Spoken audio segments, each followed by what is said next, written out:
ഏത് സ്റ്റൈലാ വേണ്ടേ മുടി മുറിക്കുന്നത്? പോലത്തെ.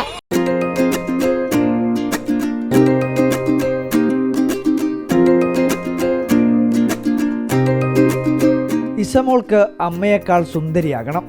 അച്ഛൻ്റെ മേക്ക് ഓവർ സ്റ്റുഡിയോയിൽ അച്ഛൻ തന്നെ മുടി വെട്ടി നൽകുകയും വേണം.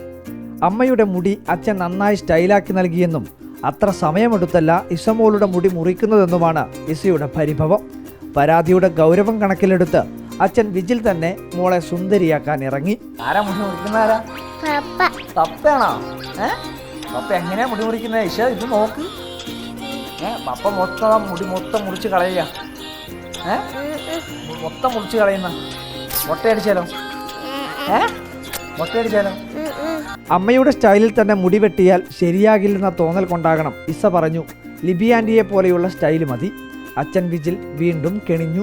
പപ്പ നോക്കി എല്ലാം മുറിച്ച് കളയുന്നു. പപ്പയോട് പറ ഇങ്ങനെ മുറിക്കണം എന്ന് പറഞ്ഞു. ഏത് സ്റ്റൈലാ വേണ്ടേ മുടി മുറിക്കുന്നത്? എങ്ങനെ? ആരുടേത്? ലിബിയാൻറ്റിയുടെ പോലെയാണോ മുറിക്കേണ്ടത്? അതെങ്ങനെയാ? ലിബിയാൻറ്റിയുടെ മുടി എങ്ങനെയാ? ലിബിയാൻറ്റിയുടെ മുടി എങ്ങനെയാ? ഫോണിൽ മുടിയായോ? അത് കുഴപ്പമില്ല, പോട്ടെ. മൊബൈലിൽ കാർട്ടൂൺ കാണുന്നതിനിടയിലും ശ്രദ്ധ ഹെയർ സ്റ്റൈലിലാണ്. ഇഷ്ടമായോ എന്ന് ചോദിച്ചപ്പോൾ അമ്മയ്ക്കൊപ്പം എത്താൻ കഴിഞ്ഞില്ലേ എന്ന സംശയത്തിൽ തലയാട്ടി. അതിലെ പരിഭവം അച്ഛന് മനസ്സിലായി. പിന്നെ എങ്ങനെ വേണം? സ്ട്രെയിറ്റ് ആക്കണമെന്ന് ഇഷയുടെ മറുപടി. അച്ഛൻ അതും ചെയ്തു. മുടി മുറിച്ചത് ഇഷ്ടമായോ? അതുപോലെ ആയോ?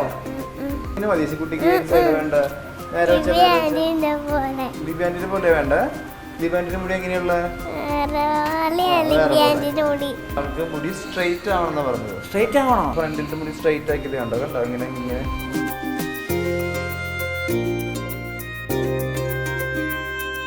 സമയമെടുത്താണെങ്കിലും പരിഭവം പറച്ചിൽ ഇസയെ സ്റ്റൈലൻ ലുക്കിലാക്കിയതോടെ അവസാനിച്ചു.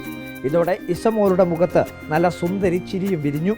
ഹെയർ സ്റ്റൈലിൽ അമ്മയെപ്പോലെ ഇസമോളും സുന്ദരിയായി. പരാതിയില്ലാതെ ഇരു കൂട്ടരെയും സുന്ദരിമാരാക്കിയപ്പോൾ വിജിലിനും സന്തോഷം ഇരട്ടി.